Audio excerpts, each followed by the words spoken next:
You are listening to the IFH Podcast Network. For more amazing filmmaking and screenwriting podcasts, just go to ifhpodcastnetwork.com. Welcome to the Filmtrepreneur Podcast, episode number 63. Cast is everything. Ridley Scott.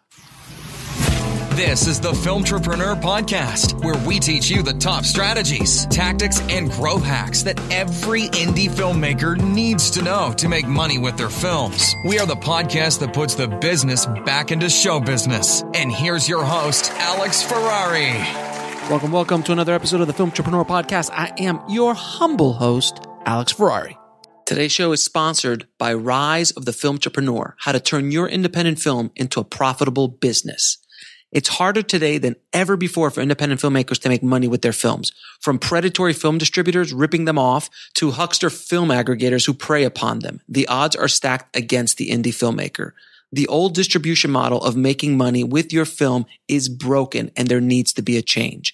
The future of independent filmmaking is the entrepreneurial filmmaker or the filmtrepreneur. In Rise of the Filmtrepreneur, I break down how to actually make money with your film projects and show you how to turn your indie film into a profitable business. With case studies examining successes and failures, this book shows you the step-by-step method to turn your passion into a profitable career. If you're making a feature film, series, or any other kind of video content, the Filmtrepreneur method will set you up for success. The book is available in paperback, ebook, and of course, audiobook. If you want to order it, just head over to www.filmbizbook.com. That's filmbizbook.com. Before we get started, guys, I set up a special link to help people affected by the coronavirus, and you can donate to Feed America. There is a lot of people in need out there, and Feed America is a great organization, and they're helping millions of people on a daily basis, and they also need your help. If you want to donate even $5, $10, it goes a long way. Head over to indiefilmhustle.com/help. So today's guest is a returning champion. Actually, he is the champion. He's been on the show, I think, 6 times at least for all the things that we've done together. RB Botto from stage32.com is back on the show. And today we're going to be talking about crowdsourcing for filmmakers, how to actually build an audience, how to really use the power of the crowd. And his new book is called Crowdsourcing for Filmmakers, Indie Film and the Power of the Crowd, which is presented by the American Film Market, which is a pretty big deal. They don't pick many books a year to put their name on. So I've read the book. It's amazing. He really gets into the details and the weeds of how to really understand building that tribe, building that audience up, how to work with them, how to provide value to them, and how to have that crowd support you, support your projects and what you're trying to do as an artist and as a creative.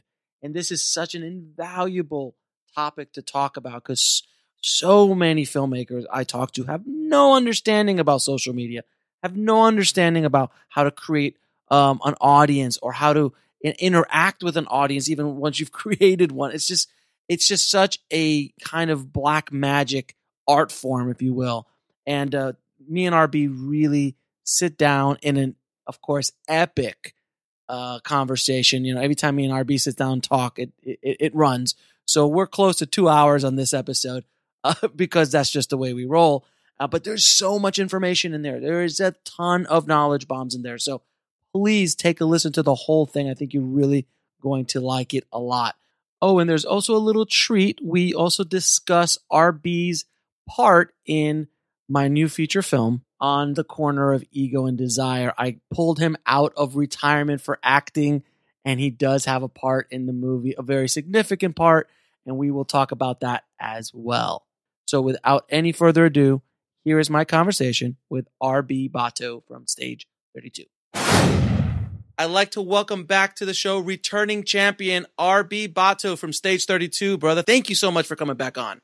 Thank you for having me back. What, 5 times now? This is our 5th time, I think at least the 5th one. You are the record holder on the podcast for the most recurring guest between our Holly Shorts conferences, our Sundance interview, and the original interview that launched our relationship back in number 29. And we're now at 220 as of this recording, 228. Well, in post, I want the ringside bell to ring for the champ. Of course, Rocky. Of course, and Rocky. it's like sort of like the Saturday Night Live 5-time host club, right? I get to be the first one, right? The whatchamacallit, the bathrobe is on its way. The bathrobe, right? Yes, the bathrobe is on its way. I may be wearing one right now. You'll never know. But for some strange reason, I think you are, sir. I just don't know why. Smoking a cigar. Yes. Yeah. There's a Manhattan in your hand. I just see it.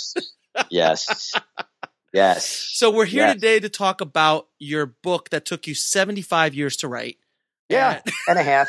75 and a half. I think we were talking about this when I first interviewed you 2 years ago. Yeah. Oh, yeah. It's called Crowdsourcing for Filmmakers, Indie Film, and the Power of the Crowd. Yes. And it apparently is a runaway success right now. It's doing very well, you said.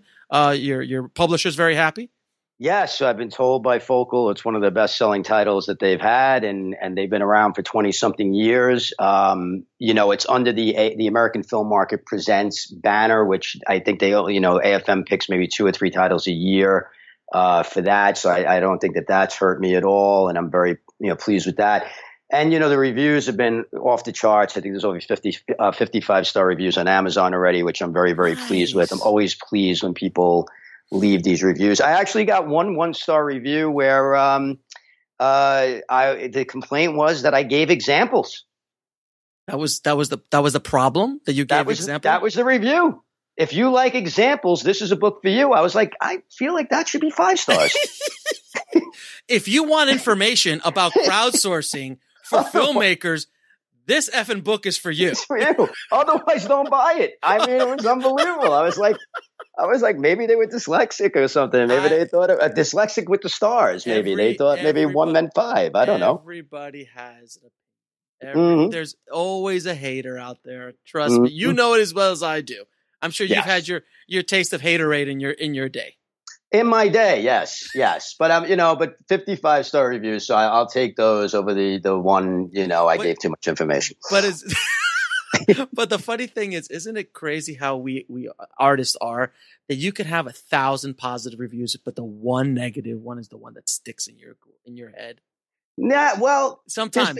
I will say this, and because I don't want this to be a negative thing. There have been so many people that have written so many beautiful things on Amazon who have written me about this book and talked about how it's changed their entire perspective, and in some cases changed their lives because, with the life-changing part of it, not to sound dramatic or, like, oh my God, I'm curing cancer. You're the second. Right. I'm curing cancer here or whatever, but where it's the life-changing ones have come in the context of, I was ready to give up because, I didn't understand how to build an audience. I couldn't get any traction. I had some things that failed. I didn't understand how to do it. And that's extremely rewarding. And some of these people have written just beautiful, beautiful reviews and sent me photos with the book and things like that, because that's part of my ask at the end of the book. So I can't say enough. And if you're listening and you are one of the people that left one of those unbelievable reviews, I can't tell you how grateful I am, because you can't leave a note on Amazon. They don't allow you to do that. So I'm saying it now. Yeah, it's wonderful. When you get good reviews, it makes you feel like you can keep going. Mm-hmm. Because what we do is not easy. No, and it's like we were talking about off air. Look, nobody's getting rich off this book, and I never went into this thing thinking that, thinking that I was going to break the bank, or that I was going to be, trading publishing notes with Stephen King anytime soon, or with any other bestselling author you can think of. But I wrote it because one, I was asked, and two, because I felt like I had something to offer and I could bring some value to people, and for people to creatives to recognize that that is well worth it, and has made the whole journey very rewarding. Yeah, unless your name is King, Rowling, or Patterson, you're not really making a whole lot of money on book sales. No, no, not really. So let's get into it. So what is the difference between crowdsourcing and crowdfunding? Because I know there is a lot of misunderstanding in regards to both. Yeah, misunderstandings, misconceptions, and I want to settle one other one before we jump into that, and that is, the book is called Crowdsourcing for Filmmakers. We talked about this a little bit, and I was talking about it over the weekend at FilmCon, the conference that we hosted, that, it's not, I kind of went to the mattresses with my publishers about this, because I wanted it to be called crowdsourcing film creatives, because the reality of the situation is the strategies and all the information within is applicable to actors, screenwriters, filmmakers, cinematographers, crew people. And then beyond Focal publishes film books, so that's why this is, a filmmaking book. But realistically, it's for entrepreneurs and business people. The tenets and the strategies and the rules, if you will, are applicable to everyone looking to build an audience for the brand of them, the brand of their projects, the brand of their products. It doesn't matter. It's really for everybody. So I just want to clear that up, because a lot of people just say, "Oh man, filmmakers, why don't you do one for screenwriters?" And I'm like, no. It's the same thing. It's the same thing. It's for all film creatives. And again, even if you're an entrepreneur, and I consider all creatives to be entrepreneurs, because really you are the CEO. As they CEO of you. Yeah, you're the CEO of you. But crowdsourcing and crowdfunding, you asked. Yes, people will always say to me, "Thank you for writing this book. I'm looking to raise money." I'm like, hold on. Crowdfunding. I'm gonna give you the good news and the bad news. It's not a crowdfunding book, but that's just kind of bad news. The good news, there's a lot of good news to come. The good news is that let me define it first. Crowdfunding is raising funds either through equity-based or reward-based crowdfunding. You go to the audience, you raise funds they either get in equity-based crowdfunding, they get a piece of the film. In rewards-based, they usually get some sort of either tchotchke or reward, or an EP, depending on what the person that's running the project wants to give away. And then crowdsourcing is all about identifying, engaging, and moving an audience on behalf of you, the brand of your projects, the brand of your products.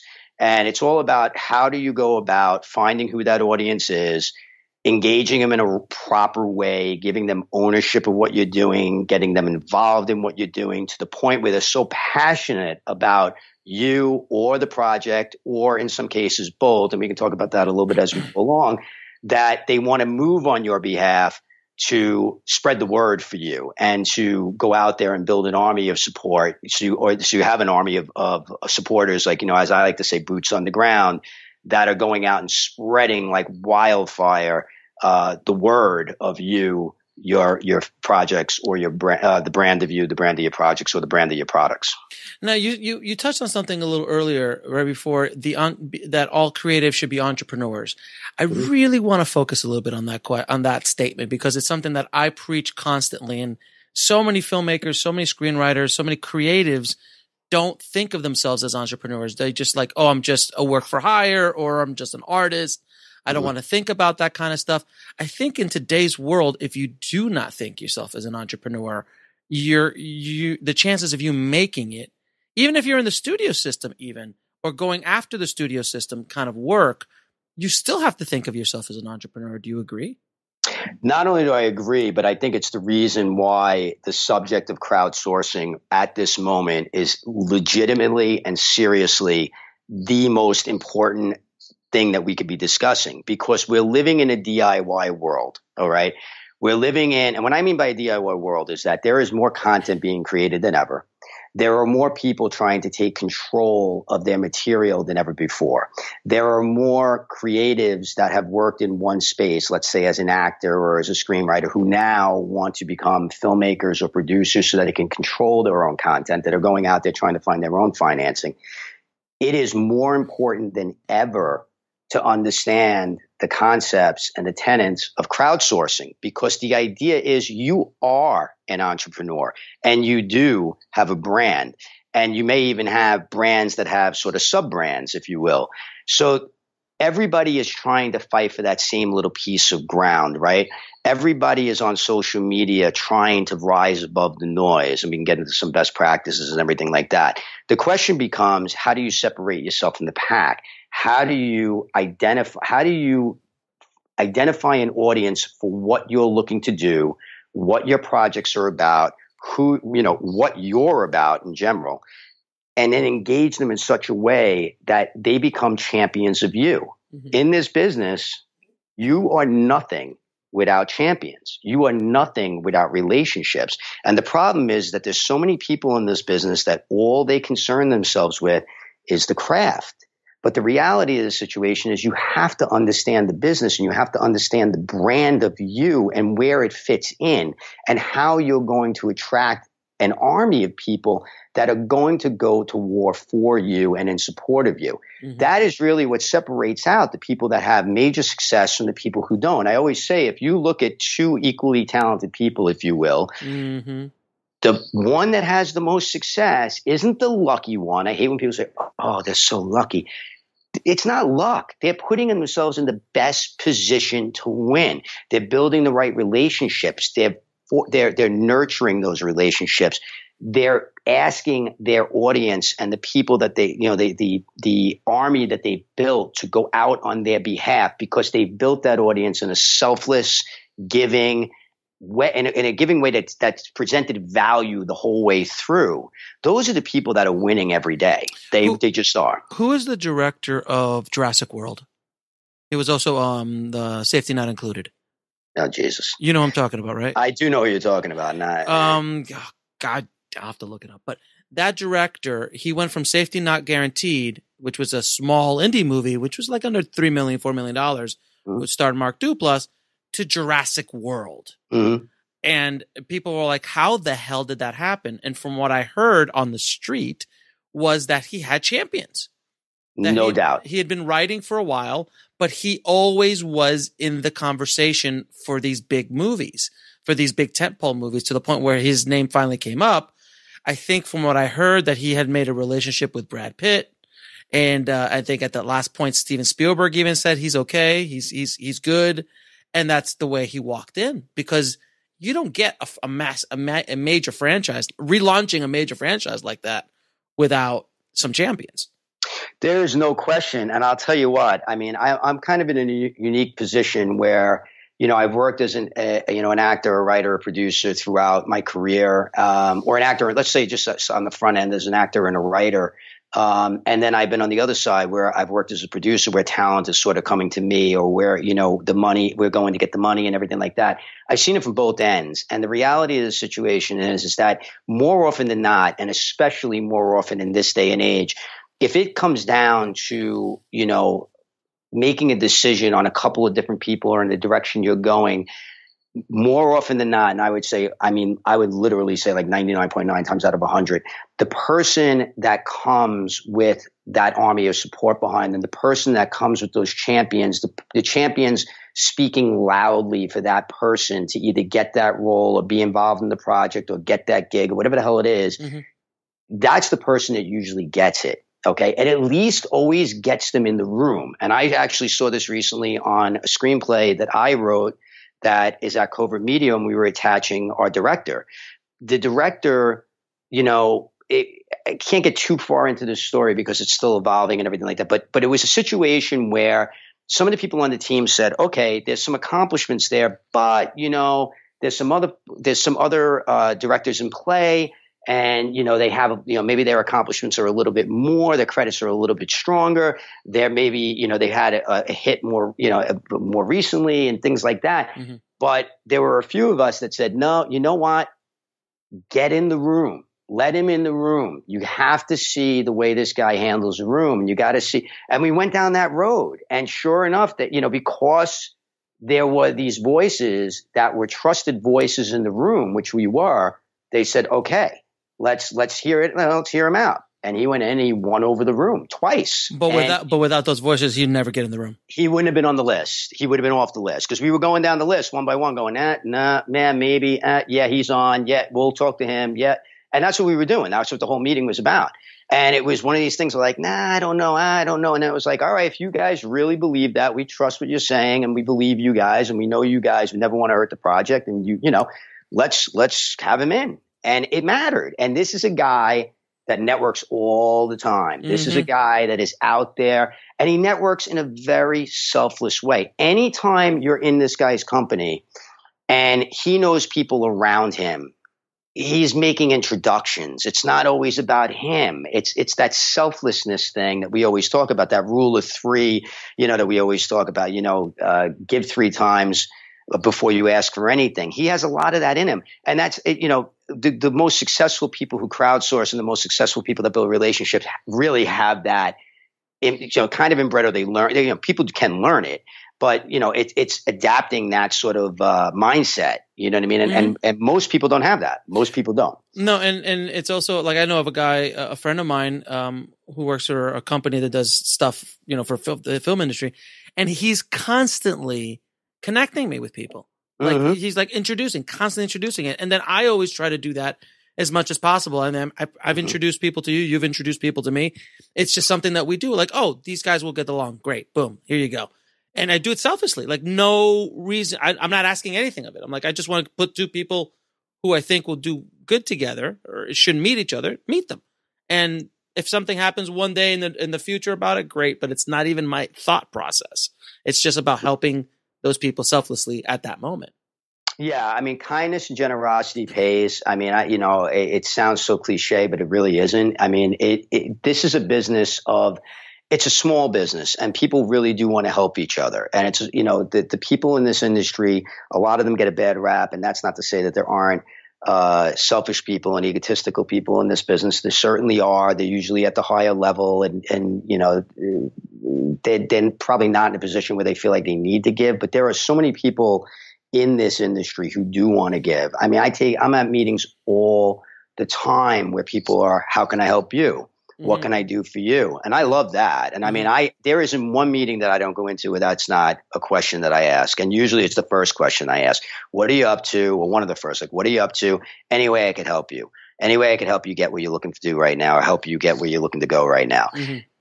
That's not a game. You know what I mean? That's inbred in me. I know it's important. Okay. And I know it's part of relationship building. And it's not, like you said, it's not like I'm looking for something in return.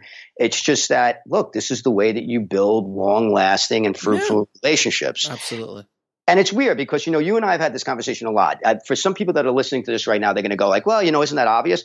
You may think so. No, it's not. I'll tell you what, if you really think it's that obvious, here's what I challenge you to do.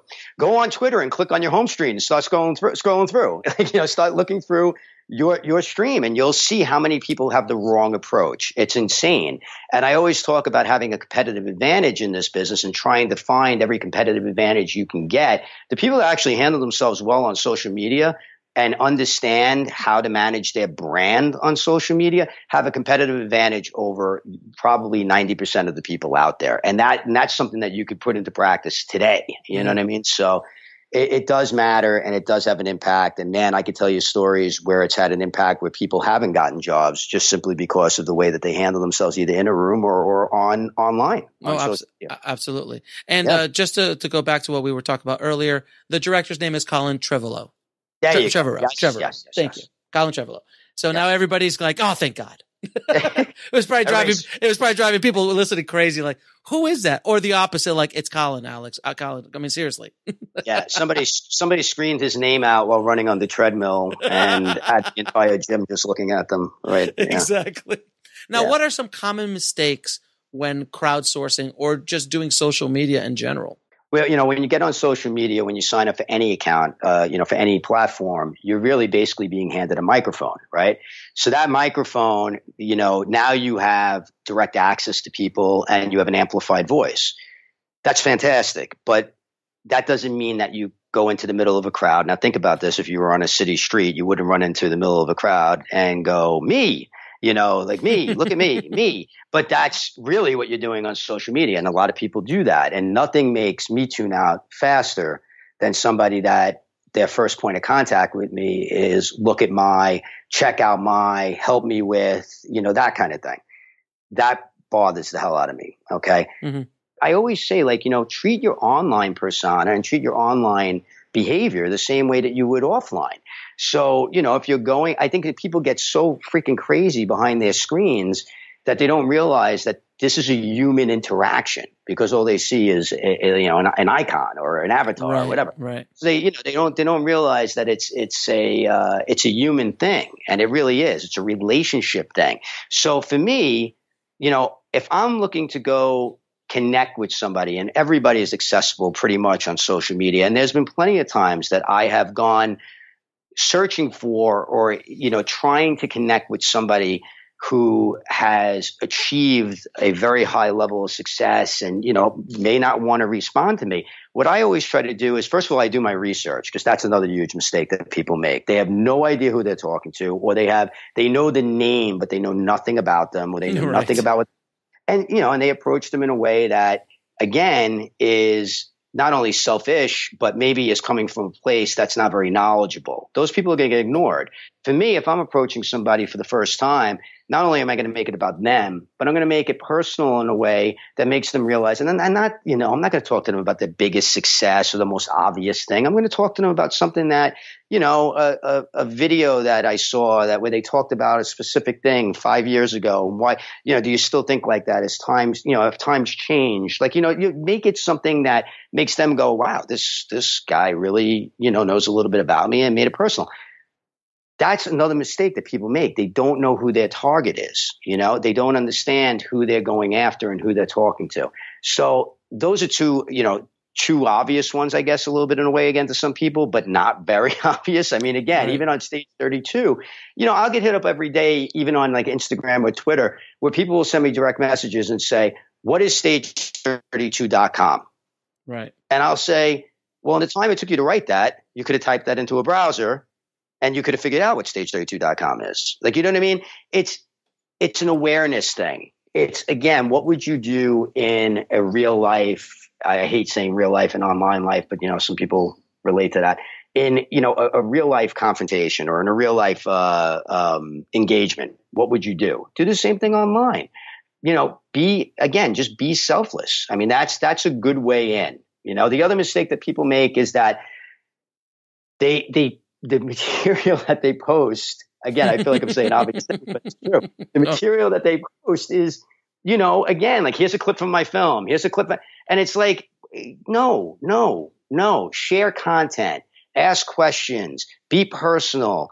Be a communicator. Don't be a broadcaster. Be a communicator. And I think that's probably the biggest mistake on social media, is that people are broadcasters and not communicators. Yeah, without question. And I think one of the stories that you have in your little bag of tricks that you always bring out, which I love, is the Austin Film Festival story. Can you tell that? Can you tell that story? Because it's such an allegory. It is, and it's in the book. So, I'm going to tell this, so that she still buy the book. No, I'll tell it. There's a few other things in the book. There's a ton of stuff in the book, but yeah, the Austin Film Festival story is just an unbelievable one. And it's, all right. So there is a director. The Austin Film Festival, if you're not familiar with it, is a screenwriting centric. It's a film festival, but the conference that's attached to it is a screenwriter centric conference. So everything revolves around screenwriting. They get some very, very good panelists down there and speakers down there. They're usually pretty accomplished screenwriters, or at least some of them are. One of them that is down there kind of often is somebody you would all know. I'm not going to name him. And he's somebody you would all know. He has a couple of Oscars to his name. You got to tell me his name off air. Yeah, I will. And he's a writer director, and he's written some of the biggest blockbusters of all time. He also wrote some really great independent films and directed some of those. And then he kind of fell out of favor, and now he's kind of back in vogue again as these things happen in Hollywood, especially in the studio system.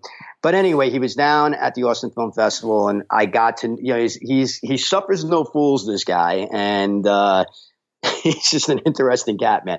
And I had seen him sort of eviscerate somebody the year before on a panel, asking a stupid question. And him and I, kind of became friends. We would sit down in between panels sometimes, because at the Austin Film Festival, there's there's a hotel bar that everybody goes to after the panels are over. And that's one of the beautiful things about it, is that the writers can mingle with the panelists, and the panelists hang out and everything like that. So he said to me, let's go grab a drink before the last panel lets out, because then it's going to be madness. And I said, okay, fantastic. And we were sitting on the couch in the bar having a cocktail, and all of a sudden the last panel comes out, and now they come rushing in, and there's a line of people that are starting to form sort of in front of him.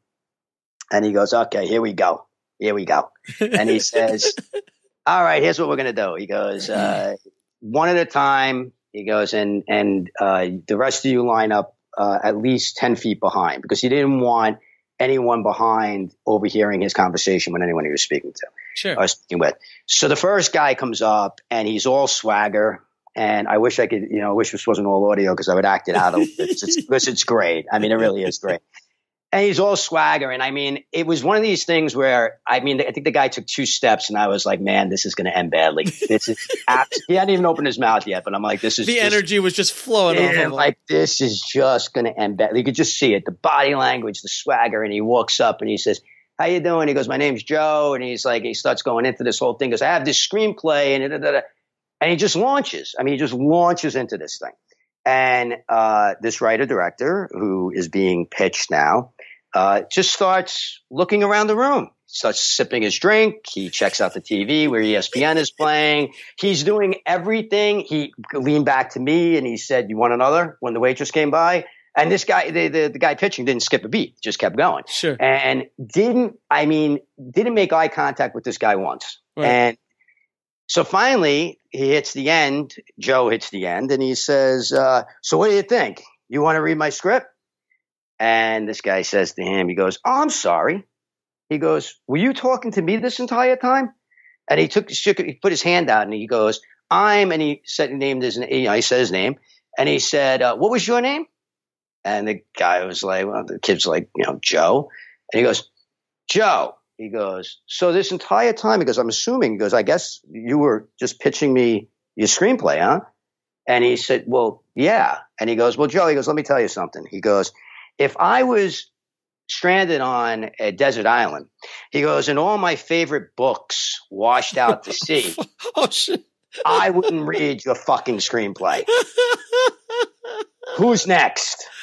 Right? Damn. So next comes up. So he just walked away with his tail between his legs. Oh, he was just like completely devastated. Yeah. Well, yeah. And deservedly so. And deservedly so. I mean, this was a guy that should have known better. You know what I mean?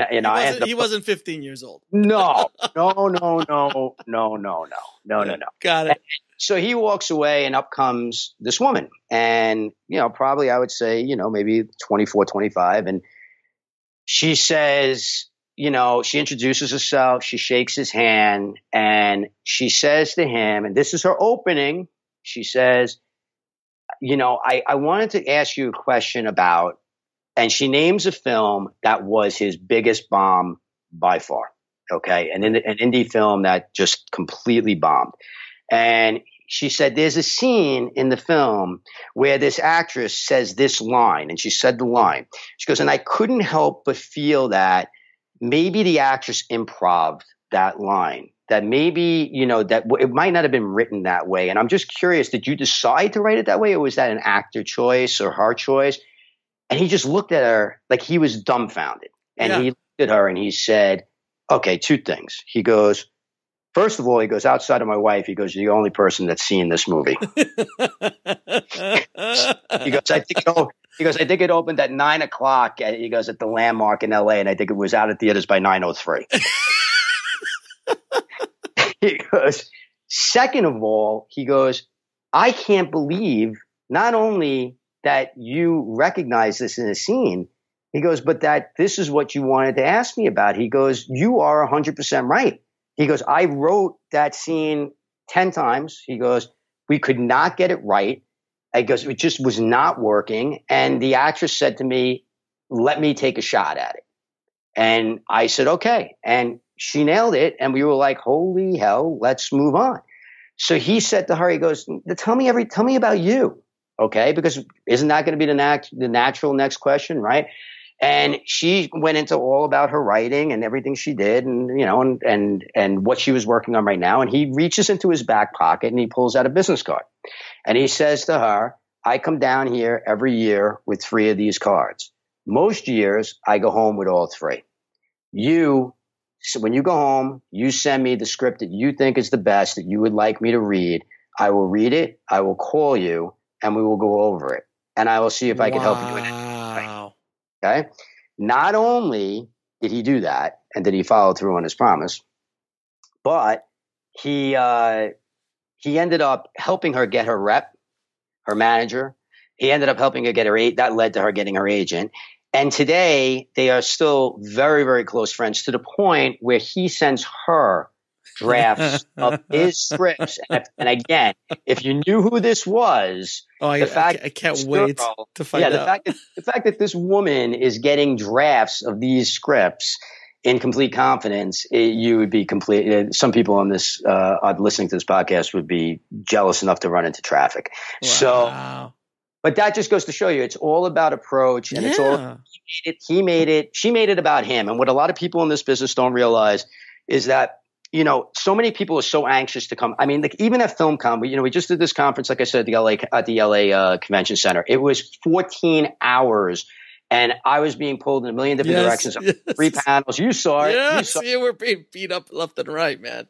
Even at the end of a 14-hour day, I had somebody come up to me and say, can I take 5 minutes to pitch you my script? And I was like, you got to be kidding me. I don't know you. But let me ask you a question. But I want to ask you, like, what if they pitch you your script, what are they expecting you to do with that? Well, because they know I produce. Right. You know what I mean? So they're thinking, like, if you're looking for something or whatever.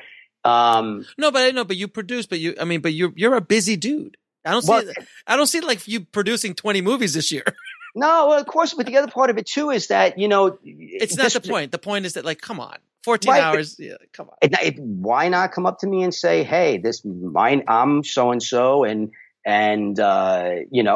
thank you so much for today. Thank you for putting this on. I learned so much, maybe somewhere down the road, or even like ask me, like, what are you working on right now? Like outside of doing this, like, you get my point. It's approach. It's approach. And it was funny. I will end this story by saying that the following year I sat down with this writer director again, and we had a drink, and I reminded him I told him I was putting this into the book and wasn't going to name it and everything.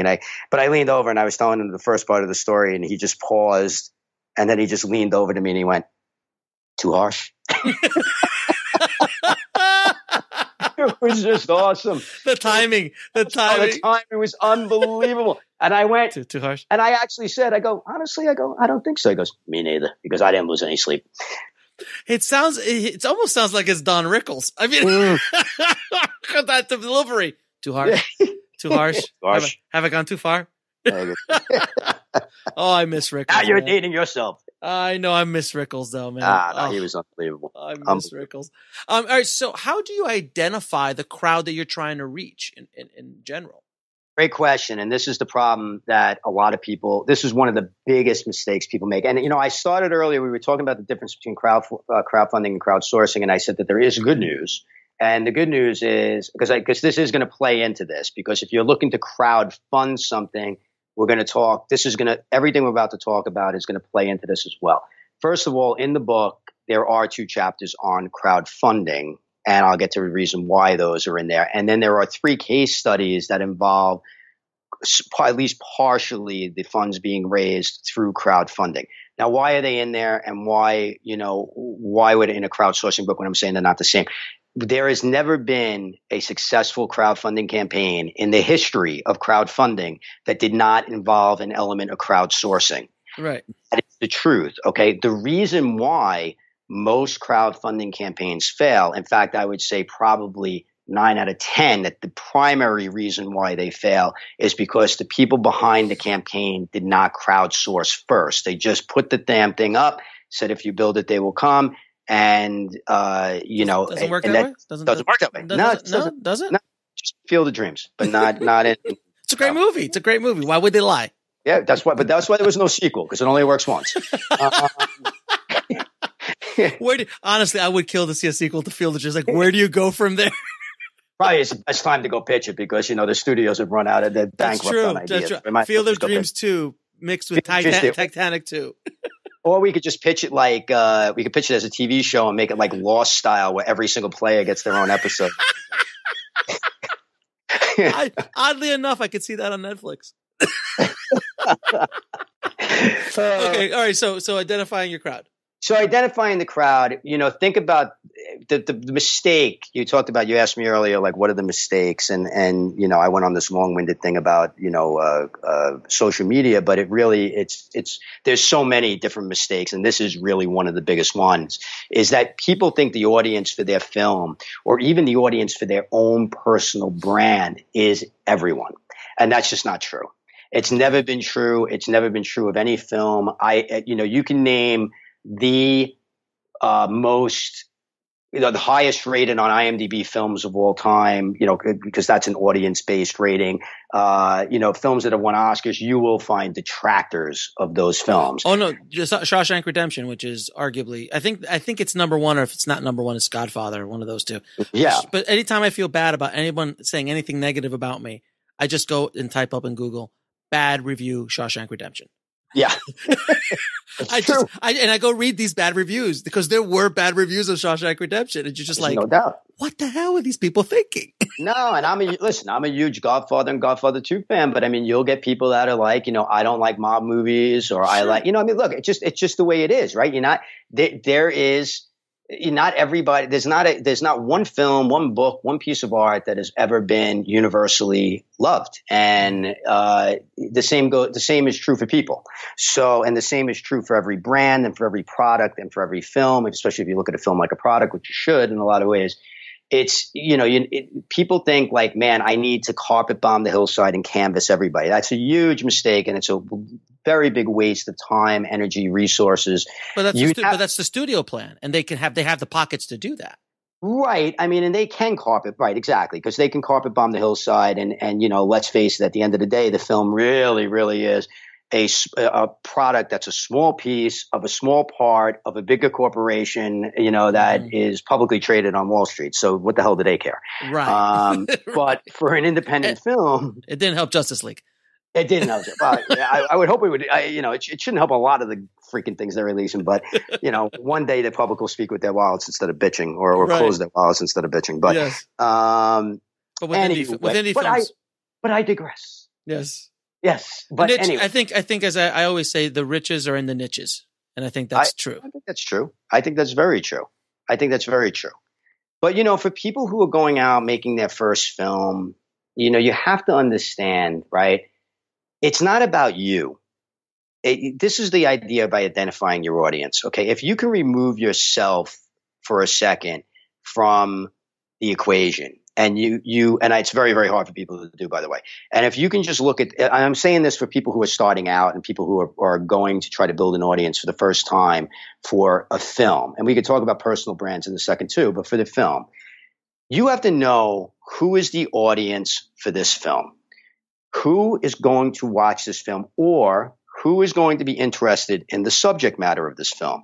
The 3 case studies I have in the book are very specific about this from the standpoint of these producers and the people that were behind the campaigns, the crowdsourcing campaigns, understood who their audience was for this film. An example of this, there's a case study called Mile and a Half in the book. It's a documentary that did extremely well. It ended up being like the number 2 documentary after Hero Dreams of Sushi for a couple of months. It sold out the LA Film Festival to the point where they had to have two screens, which had never happened before. And that was because they crowdsourced for so long that the audience came out in droves. But what they did early on was they said, okay, here's the basis of this documentary. 6 or 7, I forget the number exactly, film cinematographers, photographers, directors of photography, cinematographers, and 1 sound engineer are going to hike the John Muir Trail, which is a 206-mile trail in the Pacific Northwest. And they're going to do it in its entirety for the purposes of not only being, a select few that get to do this every year. They get the permit to do it all the way across, but they were going to film all these different ecosystems and the beauty along this trail. They were going to be the first film crew to really, really film it. They were going to bring state-of-the-art equipment, and they were going to go out and film it and record it in a way that had never been seen before. Okay. Doesn't sound like the sexiest thing. And they wanted to go out and raise like $85,000. And they were going to do a lot of it through crowdfunding. So again, I mean, that's a pretty hefty raise for something that seems like very niche and very sort of, but what they did was they said, okay, who is the audience for this film and who would support what we're trying to do? Well, we have the gearheads because we're going to bring all this latest equipment. We're going to have the film enthusiasts that really appreciate seeing this type of film. We're going to documentary fans, but also we're going to go to the fitness enthusiasts, the hikers, the campers, the outdoors people, the outdoorsmen and women. Okay. And what they did was they started targeting all these organizations, both online and offline, to say, this is what we're looking to do. You know, can we get your input on this? They started building a crowd. They identified who that crowd was. And then they started engaging them in a way to give them ownership. For example, they're like, we're going to be gone for a long time. Can you guys give us the 10 best recipes that you could fit in a little travel cup so that we don't have to carry, because we're going to be carrying all this equipment, man. Like, how do we travel light? And people started saying, well, you got to do this, and the people that come up with the 10 best ideas are going to get a free DVD when this thing comes out, or they're going to get free access, or they're going to get free, a free trip to the premiere at the LA Film Festival or whatever. They made it. They gave everybody ownership. They made them a part of it. And then what ended up happening? Some of their fans, a couple of their fans went to REI and said, hey, you got to check out what these guys are doing. And guess what happened? REI said, don't spend money on equipment. We'll give you all the equipment. All we want is just, put our name in the credits. That's all we care about, and do well and make it cool. And we'll even blog about it on our blog on the REI West. So all of a sudden they're sourcing this crowd to the point where by the time it played at the LA Film Festival, like I said, the line was around the corner.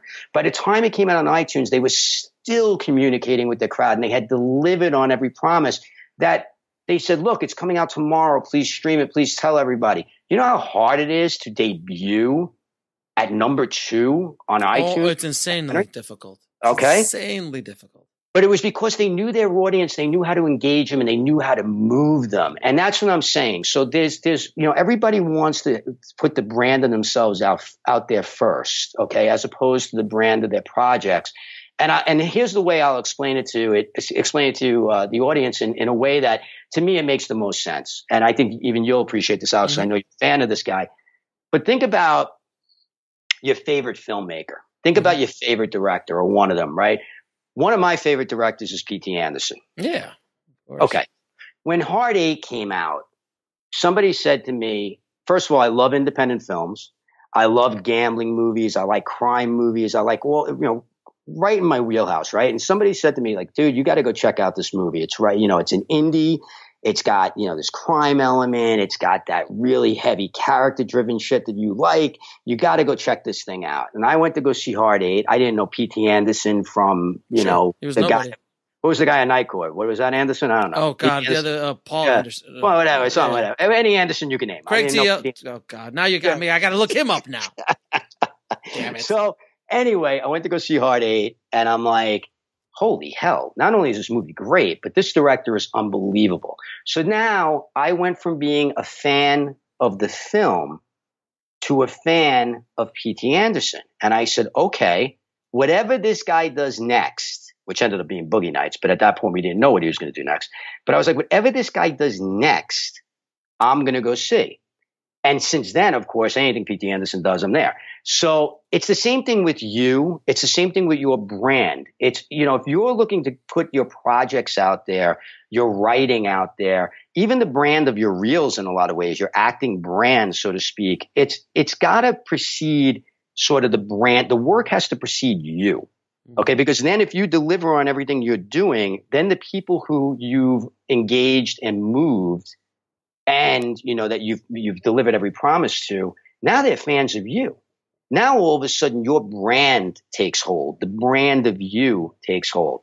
And that's the thing that a lot of people kind of miss, is that, everybody wants to go out there and shout out what they're all about. But again, if you have champions talking about what you're about, that carries a lot of weight. If you're standing in the middle of the street screaming, going, look at me, I'm fantastic, nobody cares. You know what I mean? Until you prove that you're fantastic. Then you can stand out in the middle of the street and let them rip your clothes off like, I don't know. The Beatles. Like the Beatles, right? Okay. By the way, it was Harry Anderson. Harry Anderson. So I would have known P.T. Anderson from Harry Anderson. Wow. Now I certainly do. Now we are extremely dated. A Night Court reference. Well, I was trying to think of Andersons, and that was the first one. I guess, yeah.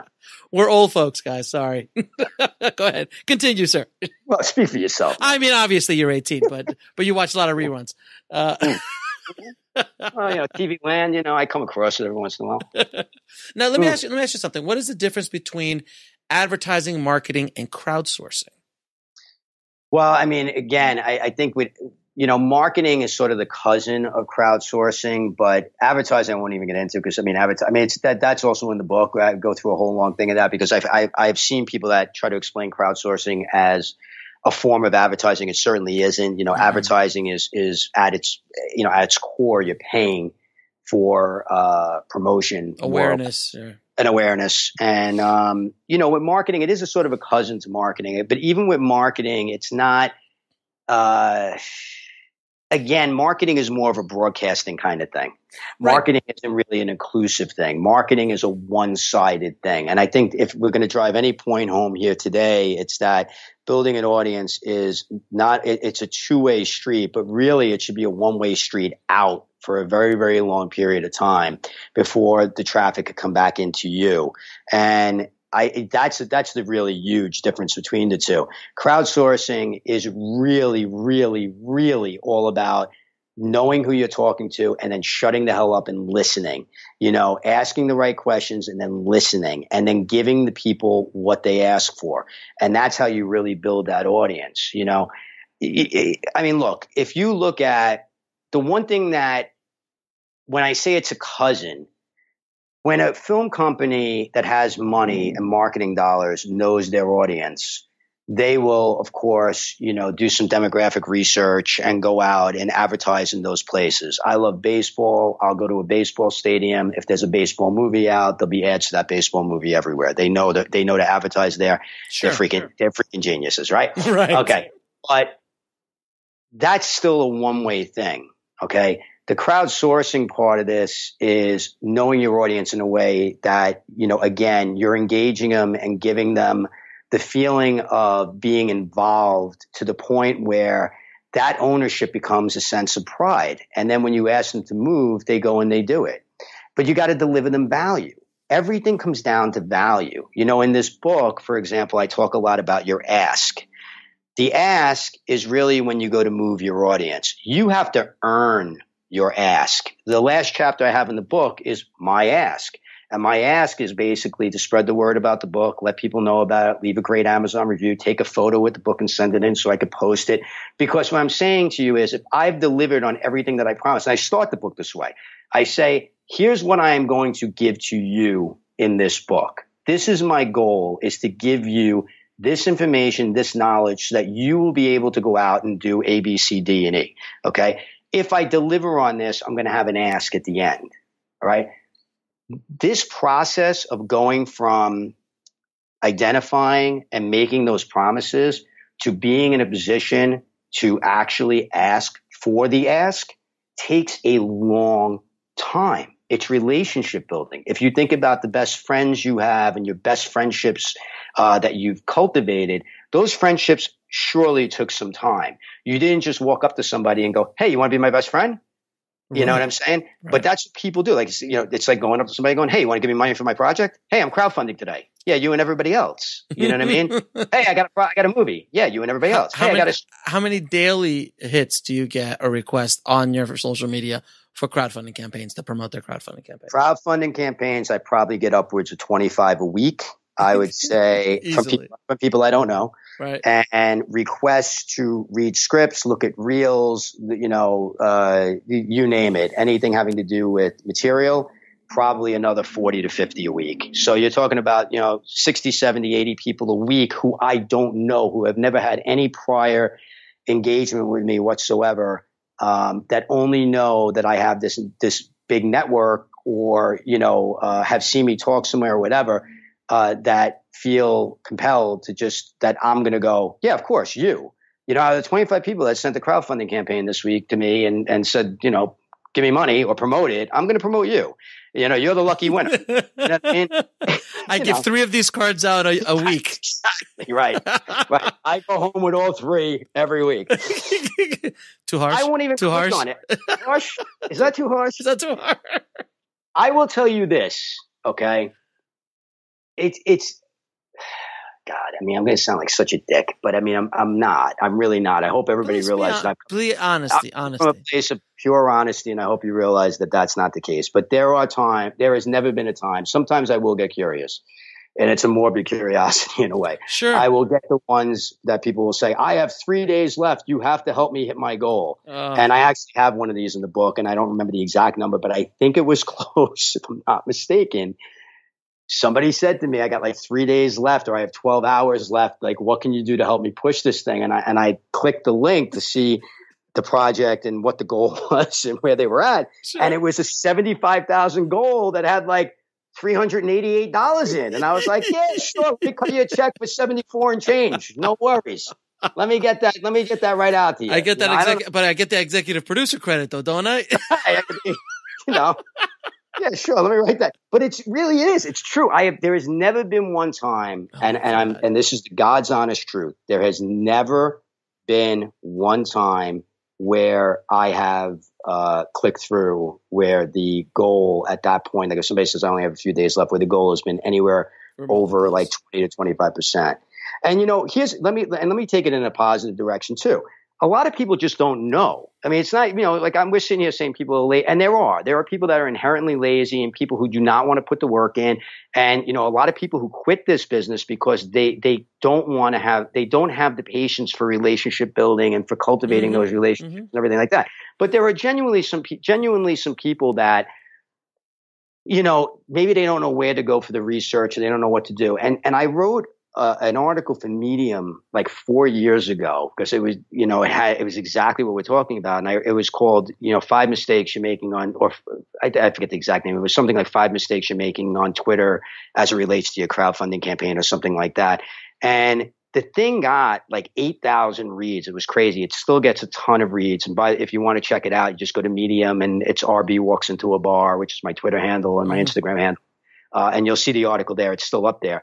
But when people send me, and this you still try to be generous to people. And what will happen is when people do send me those crowdfunding campaigns, as long as they're not coming across as complete assholes, which some of them do, okay, if they're coming across and they're like, hey, you think you could help me or whatever, and it's like through a Twitter DM or it's through social media, what I'll normally do is I'll say, no, I can't help you. I don't know you. We haven't built a relationship, and you're probably going about this the wrong way.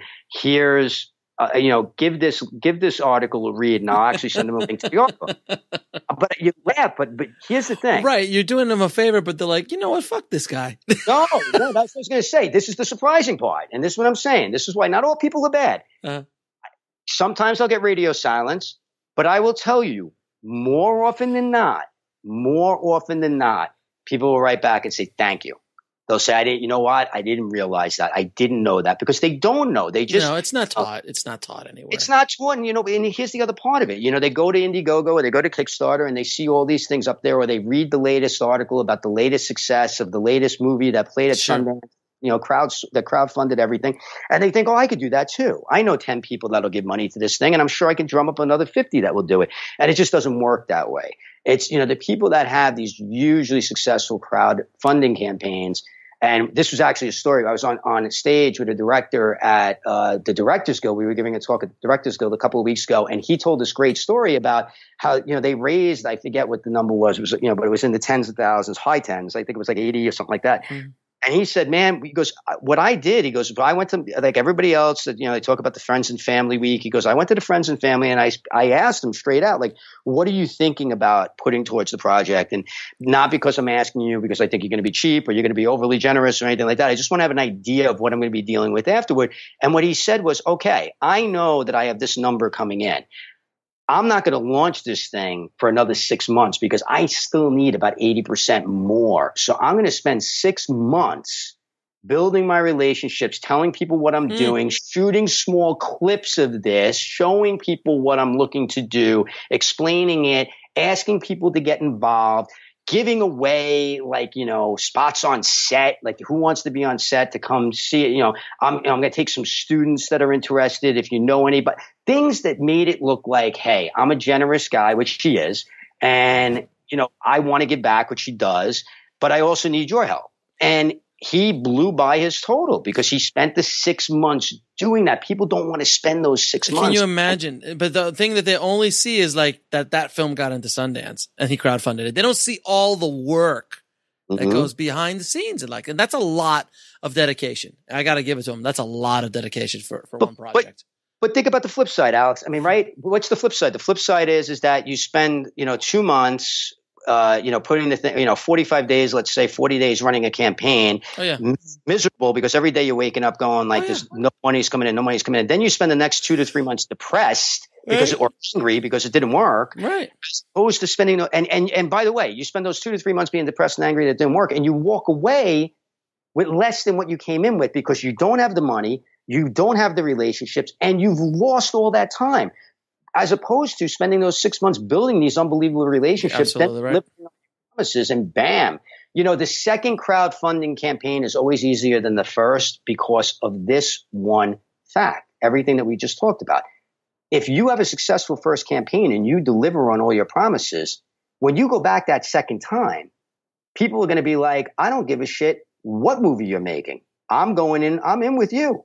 And that's the P.T. Anderson thing I was talking about. If P.T. Anderson had crowdfunded back in the day, if it was around, Hard 8, and he said, look, now I'm doing this Boogie Nights thing, and next I would have been like, I'm all in. Are you kidding me? How can I help? You know what I'm saying? Because I'm such a fan of you, and I'm so jazzed about what you're doing, and you got some serious chops. I want to be a part of that.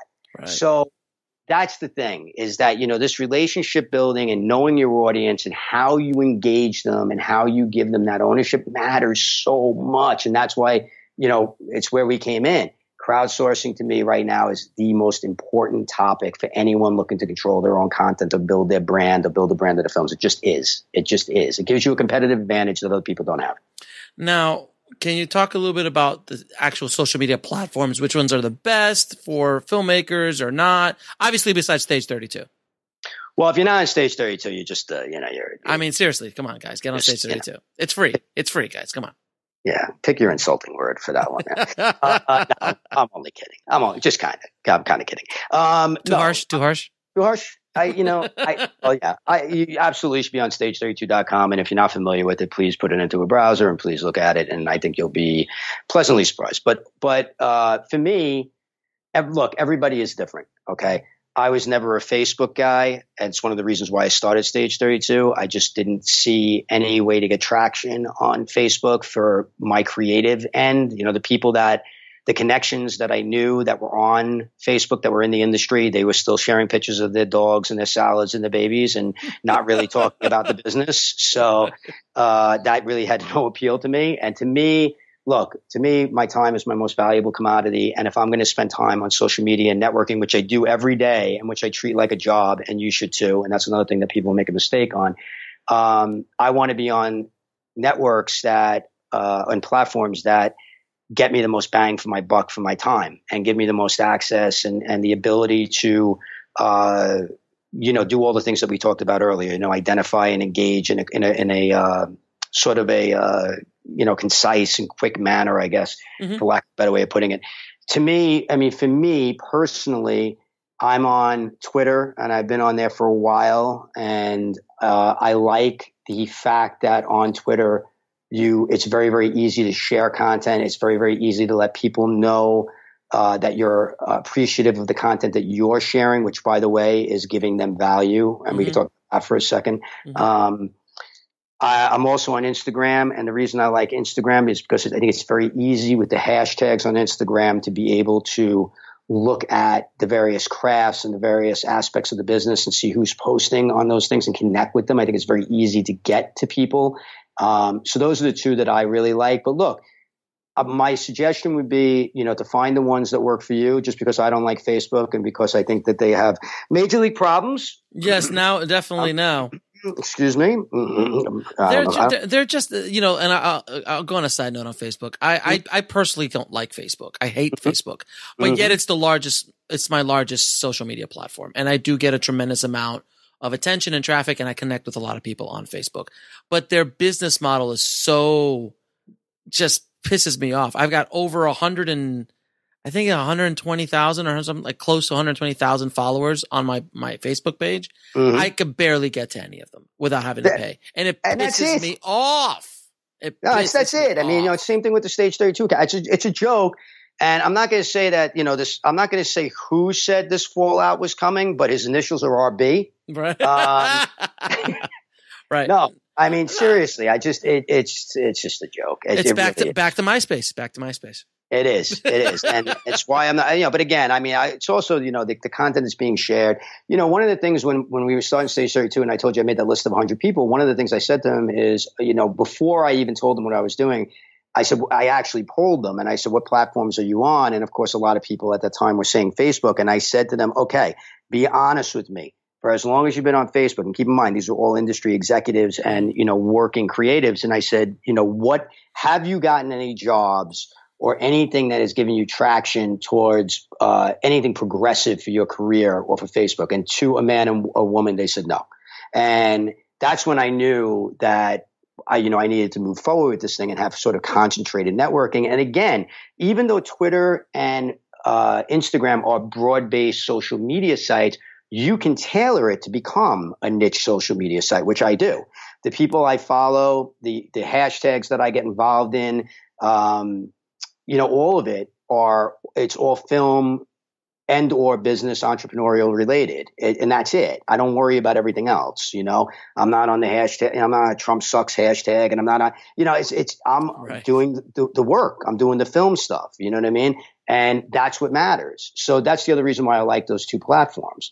But again, no matter what platform you're on, at the end of the day, it's really, really, really about what is the value that you bring.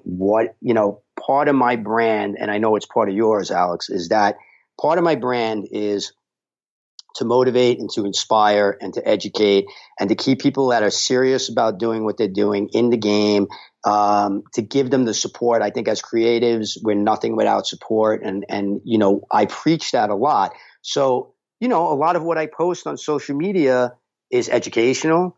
It's inspirational. It's aspirational. I try to keep, to those themes and to that those thoughts, because I think that's what I'm about. You know what I mean? And I think that people, again, you need to know what your brand is. I told this story again at FilmCon this week, and it's just it's a state of the right now story. And I'll tell it really quick. But I mean, I got asked by a friend of mine first, let me say, I mean, again, not to lose the train of thought, the brand matters, and what you put out there matters, and how you put things out there matters. Mm-hmm. And this is a story about how it matters. In this day and age, a friend of mine was casting a film and said to me, look, we have these two actresses that we love. They both have incredibly different takes on the part, but they're both brilliant. Mm-hmm. The room is split.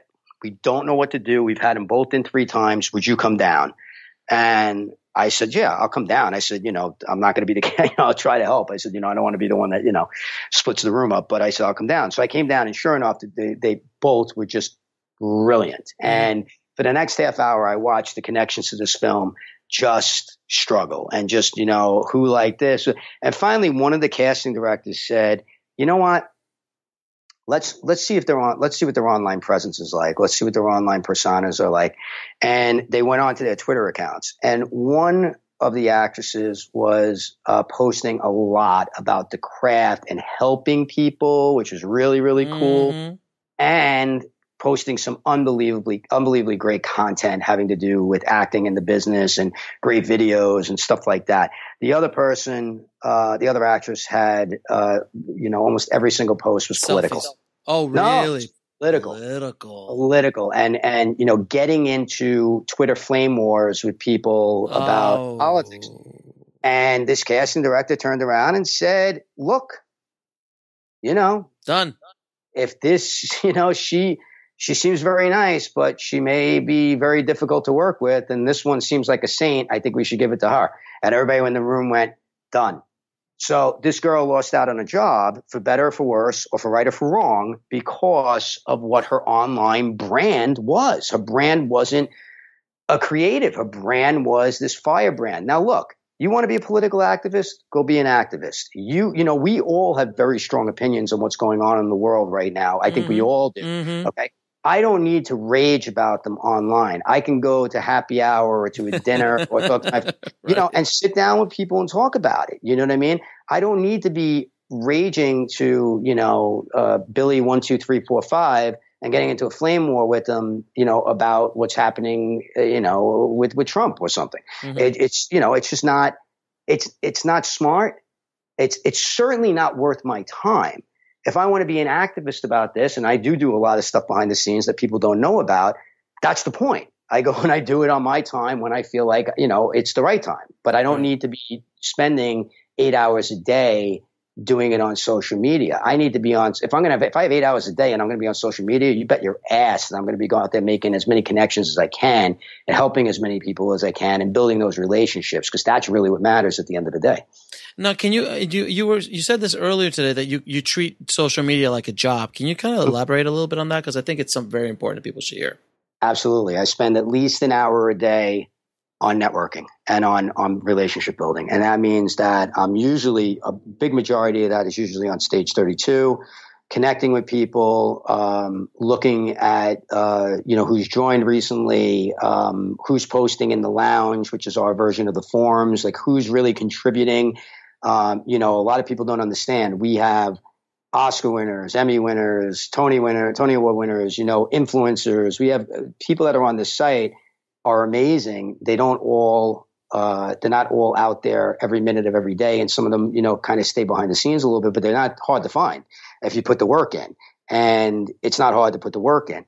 I put at least a couple of posts on Twitter every day, and it's usually sharing content. I make sure to engage and respond to people who write to me, and keep, make them understand that if they're coming from a place of selflessness, that it's appreciated and that I am going to, engage with them. Same thing on Instagram, but I try to spend at least an hour every single day. Now, is it realistic with me running stage 32 and writing and producing and all this other crap?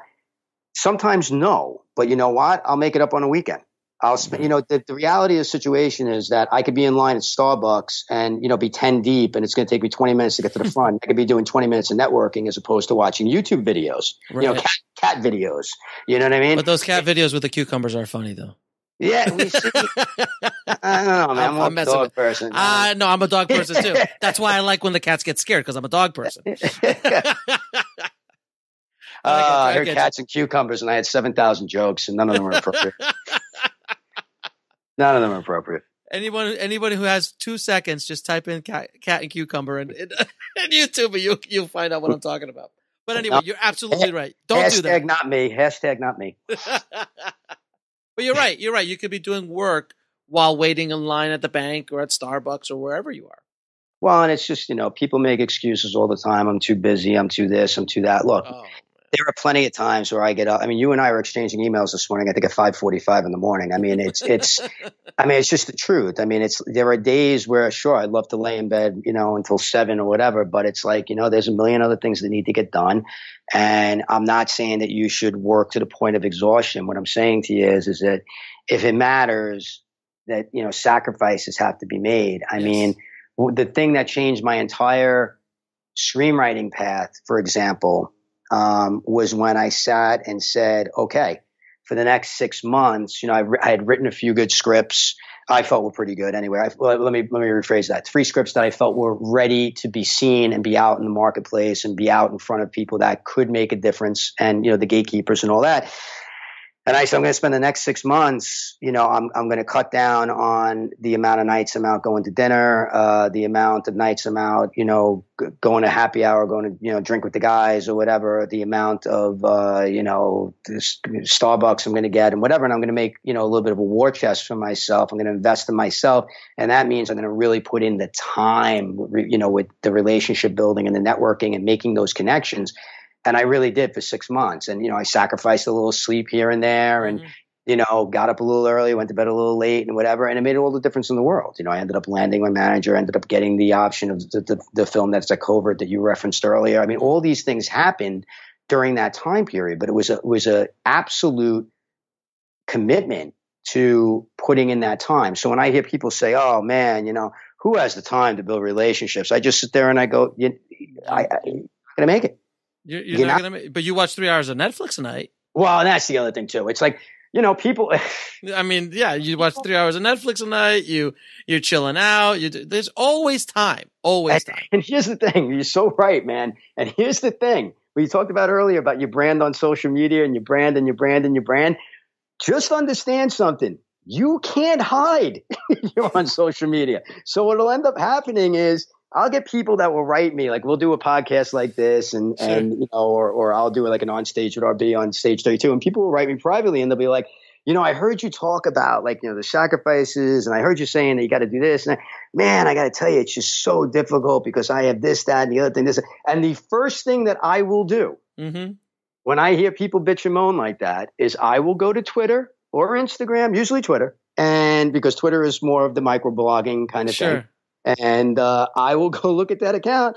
And more often than not, it'll be somebody being like, just took in 10 episodes of House of Cards. It's like, what a great season of Stranger Things. Season 6 sucked.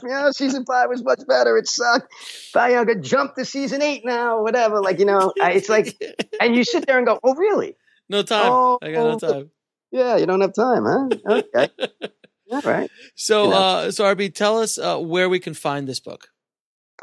You can find it on Amazon, anywhere where Amazon delivers books. I think if you're listening to this in the UK, I think they have their own special link. But if you're in a place where you can't get it delivered through Amazon, you could go to Focal Press. They have the book as well, and they deliver anywhere in the world. And I'll put the links in the show notes.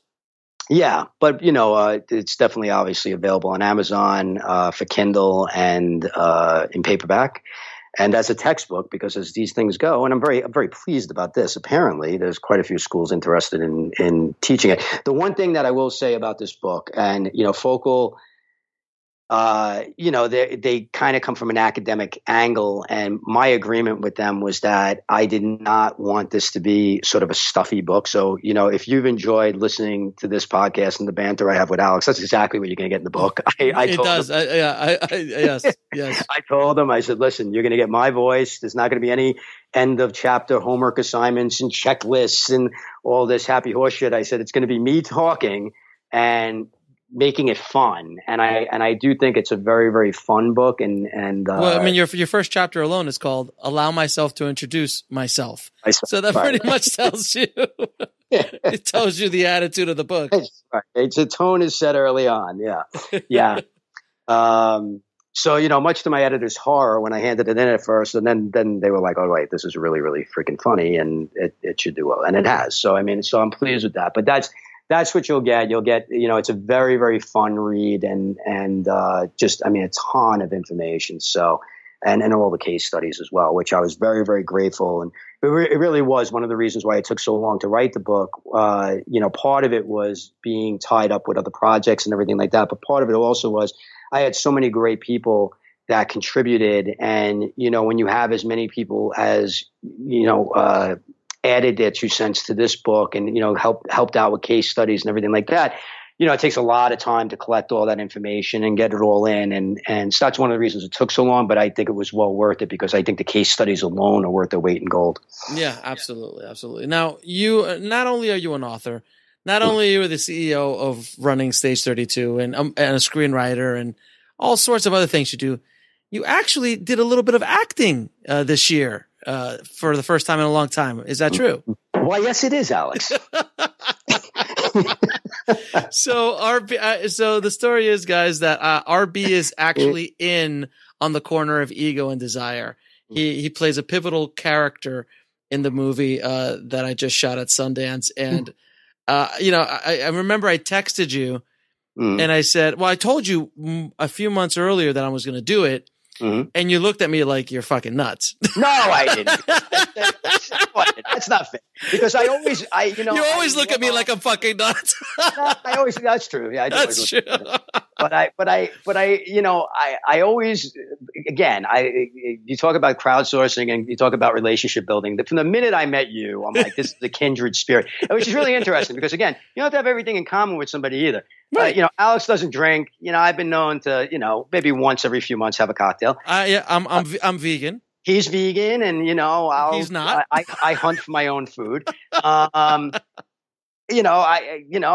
if I asked him to go to a baseball game, he would be like, "Is that the big orange ball?" Okay, no. First of all, that's not true. You don't know. I played baseball, played football, played basketball. I know the three. It's true. You actually did tell me that. I have played. So yes, I don't do it often now, but Yeah, we bonded also, but we bonded over not only a love for film, but that I think we're kindred spirits in that our missions are very, very much the same, and that we do like to give, and we do like the everything that surrounds what we do on a day-to-day basis is very, very, very similar. It's almost exactly the same. So I consider you a brother. So when you said that to me, I was like, of course you're going to do. And the other thing too is you actually did say that. Yeah, your work ethic is insane. I mean, and that, which I also love, and he's like, yeah, I just pumped out like 40 podcasts. I got like 20 blogs going up, and I always shoot a movie at Sundance. I'm like, yeah, of course you are. And why wouldn't you? Why not shoot two? Exactly. Well, I was tempted, but there was only 4 days. But so what I texted him I think it was like a week or so before, and I said, hey, I wrote this part for you. Will you be in it? And he's like, of course I'll be in it. Let me know what you need me to do. Mm-hmm. And he shows up to the scene, which we won't break down too much because I don't want to ruin the scene, but he shows up to the scene. It's late. Mm-hmm. There might be a couple of drinks in you. Well, it was a party. It was right. A party. It's at a party. It's at a party. And then you just, you're like, so what am I doing here? Like literally I had to tell you that, like we broke down the whole thing because there was no script. It was based on a scriptment. So we kind of worked the scene out. I mean, we had the scene structured there, but it was all just kind of done in the moment. Yeah. While we're batting off drunks trying to get out into the balcony. Right. Yeah. It was an interesting. Yeah. So yeah, I'll tell you my version of it. Yeah. Tell me from your. I want to hear it from your side of the fence. My side of the fence. Because I'm on my side of the fence. I'm literally in the party holding a light up at the ceiling, bouncing it at you while I'm going action. Action. Exactly right. So yes, it is true that Alex asked me. Actually, you asked me a while ago, but then you texted me and said, "So we're definitely doing this." And I'm like, "Okay, that's awesome. What it is. Yes. Yeah." I said, "Yeah, whenever you need me, and whenever I'm going to be up there for like 7 days or however many days I'm going to be up there." And every day, you're available at this time. I'm like, no, I'm going to do this night. Oh, I can't do it tonight, and on both ends. And then finally, I'm like, dude, he's like, Alex says, I'm leaving tomorrow. He goes like, we got to do it tonight. And I'm like, well, what time tonight? And he's like, well, we'll figure it out. I'm like, what do you mean we'll figure it out? I mean, because if you're at Sundance, if you know anything about it, there is 6 million events going on at once. Sure. And you're being pushed and pulled to everything. It's like, you got to be here. You got to be there. Like you show face for 5 seconds here, 5 seconds, you're just running around the freaking town. Not that I'm complaining. I'm just saying that's just a fact. But this party that Alex is going to film at does go on every year, and it's one of the well-known parties, and it's in like a double condo kind of thing, and it's it's probably a couple hundred people there, you'd say. Oh God, it was packed this year. Yeah, it was crazy. At least a couple hundred people there. At least. And Alex goes, "We're going to film at the freaking party." I'm like, "How the hell is he going to film at the party?" Now, I'm thinking like, okay, maybe before the party starts, we'll have a couple of people that'll act as like extras, whatever. No. As the night's going on, I'm getting the text saying, I'm like, now? No, not yet. So you showed up before the party. Don't forget, you showed up before the party just to kind of say hi. Oh, I did. That's right. You came by, you're like, okay, so what's going on? I'm like, yeah, it's going to be later tonight. We're shooting other stuff right now. And you're like, fantastic. Great. Okay, I'll see you around 12:30. And I said to Alex, I said, okay, that, the sort of meetings and the parties and everything started at like noon. So I can't promise you that I'm going to be completely coherent at this point. And, I was actually counting on it, sir. I got not to be, right. So, a couple more cocktails. And now I walk in and I just want to emphasize that Alex stated earlier, and I want you guys heard it. If you want to rewind it, you'll hear him say it again, that he wrote a part for me. Yeah, I did. And I walked in and I said, okay, so where's the script? And he goes, oh, no, there's no script. Stand over there.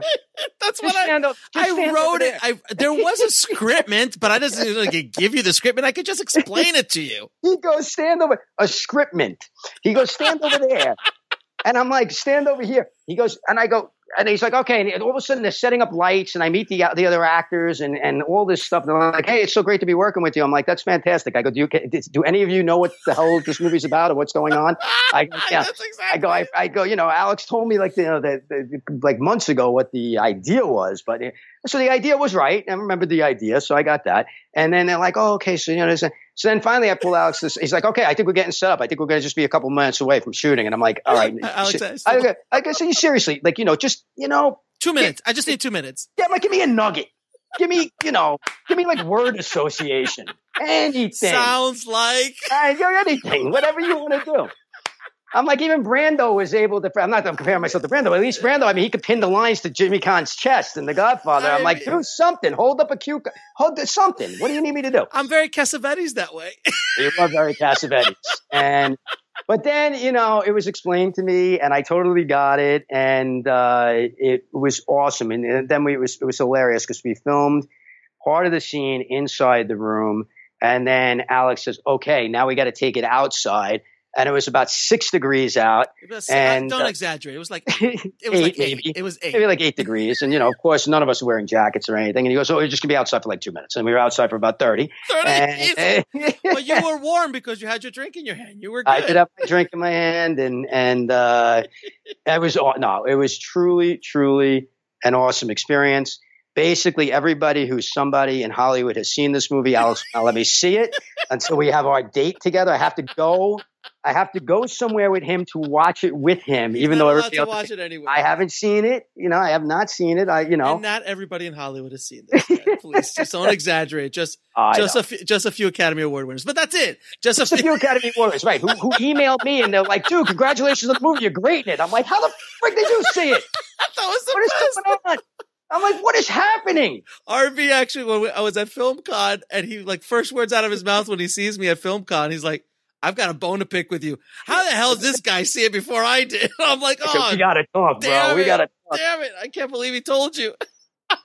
Unbelievable, man. Unbelievable. But no, it was an amazing experience, and I gotta say, I mean, in all seriousness, I mean, kudos. I mean, it's amazing what you pulled off and how you did it, and also I gotta say, the actors that I got to work with, it's interesting for me because as you know, I started as an actor in theater. I haven't done a lot of acting in a long time. And, it's interesting how a lot of it comes back to you from the standpoint of being in front of other actors. And you had, and just that listening and just, that thing where you just kind of relax because acting is reacting kind of thing. And that's all I kept saying to myself is just, react to whatever is being thrown at you. And these 3 actors that you put me in the scene with were just so good and so giving. Mm-hmm. And it just reminded me of, the best people I worked with in theater back in the day, back in New York. That the best ones were always the ones that gave so much. And these 3 actors were just amazing. And you were great. And just all of it. It was just it was an awesome experience. And, it was such a wonderful, when you came in, because there were still bets out. They were like, RB's not going to come. I'm like, RB's coming. RB's coming. That's really... That's what, see, they don't know my brand. There is no way I would have. And I go, RB's going to be here. I promise you, he would never do that to me. He's going to be here. I promise you. And they're like, I don't know. It's getting late. So on 12:30 already. I'm like, don't worry. RB will be here. I promise. And then you show up and exactly what I expected you to have. You had the exact amount of alcohol in you that I wanted. So you were you were being very Daniel Day because you were literally method because you were the producer at the party at the time that we were filming was pretty much the time they would have found you at the party, which was like 12:31. And we're shooting this scene and I was like, this is perfect. So RB's just, you have enough alcohol in you. So you're not too subconscious about your performance. So you're just rolling with it. And it just kind of flowed. And the one thing I loved that you did was I wanted you to be a bigger dick in the scene. And you couldn't be. You're like, Alex, I can't. It was hard. Yeah. I can't. Because I actually busted out some lines for you on my paper that I wrote for you. And I said, read this. And you're like, I can't do that. Like, I can't say this. So because your unwillingness to be a dick, the scene works so much better. Because on top of it, it was authentic to who you were as a human being. And because of that came straight off onto the screen. And the other actors felt it as well. So the whole scene, I cried when I edited that scene for the first. I called you when I was editing it. I'm like, I'm bawling. on this scene because I've been in that scene too many times in my life to count. So it was just a wonderfully emotional scene. It's a great scene. And you killed it. It was really, really wonderful to watch you go through all that. I know you had a ball because your some outtakes that you had were the stuff that was, I can't wait to see that. the stuff that was coming out of her mouth was insane. Oh man, and that's the thing too. It's so funny. It's interesting that you brought up the part about, because you did say that to me from the beginning. You were like, you're going to be, you got to be a dick, and you got to be, you're the producer, and they're coming to you, and it was, what was interesting was, again, that's that instinct that I was talking about. That it was so bizarre to me, almost like out of body in a weird way, that it came back in that way, and like almost like flashbacks to being doing stage plays and stuff. Was that this, like, it's not that I couldn't play that, but because what they were giving me, I didn't feel like I wanted to do that. Sure. And that was so interesting to me in the aftermath. And, but it's really, really cool. I mean, I just, like I said, and that just speaks to how awesome those actors were. But it was, just going back a notch. The funny side to this whole entire thing that you were talking about, them saying, I'm not going to show up. Where I was prior to coming there was I was at the Covert Media Party for Ophelia, which played at Sundance. And again, Covert is the company that bought my screenplay, that's in development on my screenplay, with yada, yada. And so I'm at this party having a really good time. And I know a lot of people there. And I'm like, I got to go. And they're like, what do you mean you got to go? Because this party's going to like 2 a.m. And I'm like, no, I got to go. And they're like, where do you got to go? I'm like, I got to go act in a movie. And they're like, what do you mean you're acting? That's right. What the hell are you talking? Like every single person I said it to, because every single person that was like, where are you going? I'm like, I got to go do a scene for a movie. They're like, you going to watch a movie? Like, what are you catching a midnight screening? I'm like, no, I have to go act in a movie. And they're like, what do you mean you're acting? It was hysterical, man. It was, because actually your director was at that party. Yes. And your director, when I met him at FilmCon, he's like, wait a minute, you're the movie he went to go do? Because he kept telling everybody he was going to go and do a movie. I thought he was just BSing. It's like, no, he's really no. But that was the funny part about the whole thing, is like, anytime I mentioned it to anybody, I'm like, oh, I'm shooting a movie. No one understood what I was talking about, because it's just something that's never been done, and you really don't do. No, you really don't shoot a full feature film at Sundance. It's just not something that's done or ever has been done. So when you say you're doing it, you sound like a crazy person. So I'm sure the looks that you were getting, you're like, I'm sorry, what, you're shooting a movie? What? Oh, it was hilarious. You're filming a scene. What? No. And I mean, and just the way you guys went about it, like I said, and the efficiency, again, and that's the other part of it too. And, we've gone through this whole podcast, talking about the things you need to do and not making excuses and everything like that. Like, right. What you did up there, and even what you did with This Is Meg, and it's so impressive, and it's leading by example in a lot of ways. I mean, you're practicing what you preach, which is no excuses, and you can go do it, and you don't necessarily need to raise a ridiculous amount of money, and you don't there's ways around everything, and there's ways to tackle it, and it's just the people that really, really want to do it, and the creatives that really, really want to do it, find a way. And that was the thing that was so impressive about that. That's why I did get to see the trailer. Yes. And when you sent me the trailer, I was blessed with the, I should have held it back with the viewing of the trailer. I felt like I was going to be able to watch it. When I sent you the trailer, your reaction was priceless.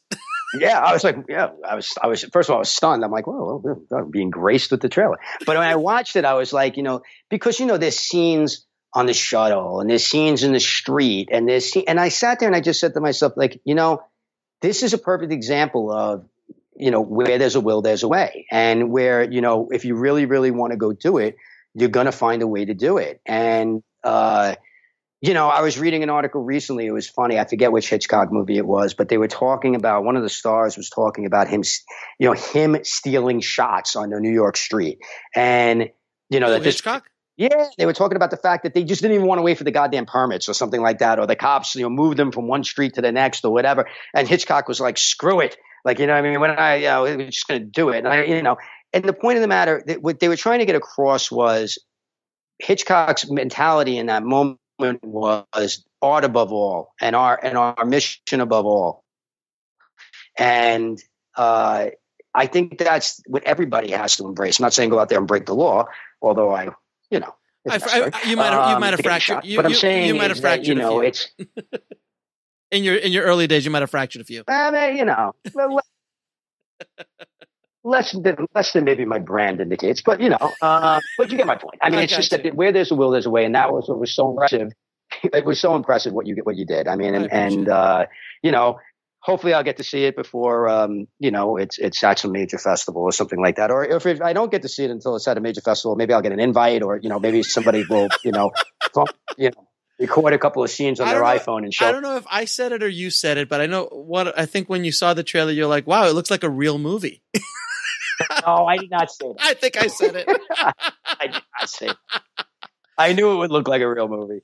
I did not say that. But thank you I will not be. My brand will not be tarnished, sir, on your podcast. That's right. I will not have that comment hung on me. I can see that on the poster. Wow, it looks like a real movie. RB Botto, stage 32. That is so going on the poster now. Yeah, right, exactly. All right, so a few last questions because as I expected, this interview was going to go long, and we could probably keep talking for a few hours. Our record, by the way, I think is like 2 hours and 40 minutes on that. Oh, I forgot that the Oscar special we did. So this is number 6. Oh my God, that's right. There's another one. Wow, people got to really. I'm lapping the field right now. Okay, so. What advice would you give a filmmaker or screenwriter wanting to break into the business today in today's world?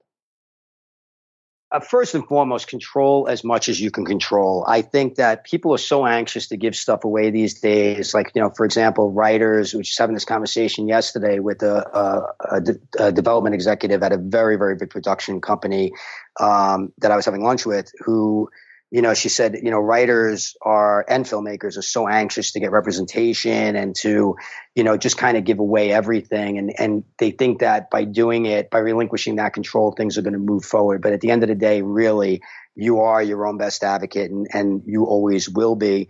To me, in this day and age, controlling, we're living in such a content rich and sort of a renaissance, really, of content creation. I think that if you can control as much as you can control for as long as you can control it, you're going to win more days than you lose. And the other part about breaking in is to just realize, again, not to beat a dead horse, but it's the truth, that the way you get a competitive advantage in this business is treating that relationship building, which you could start doing today, as a job, and recognizing the fact that this is a marathon and not a sprint.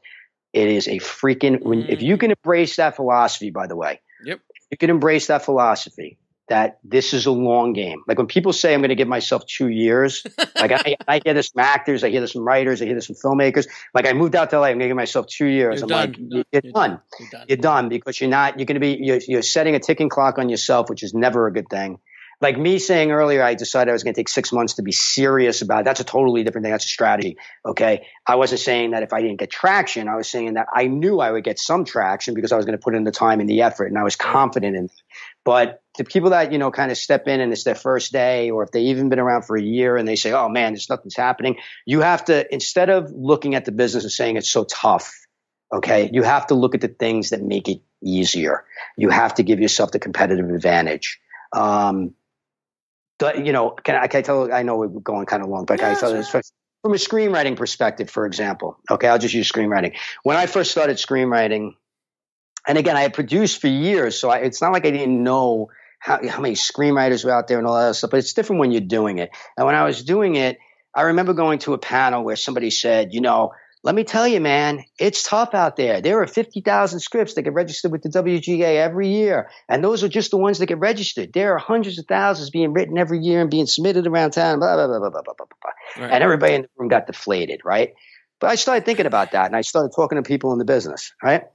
And here's what I learned after talking to a lot of people. Sure, there are 50,000 scripts that are submitted to the WGA every year. Probably 45,000 of them are complete garbage. And that's not a lie. Okay. Sure, it's just the truth. Sure. And people who are in the know and people who read these things and people who read for contests will tell you this. Okay. Mm-hmm. Then you sit there and you go, okay, out of those 5,000, and by the way, it's probably more than 45,000. I was going to say it's probably more than 45,000. Let's say it's 49,000, because I don't even think that's out of the realm. I don't mean shit, but not good enough, because it needs to be great. Okay, so that leaves 1,000 scripts, right? Out of those 1,000, some people are going to have connections that are going to allow them to get reads, and a lot of people aren't.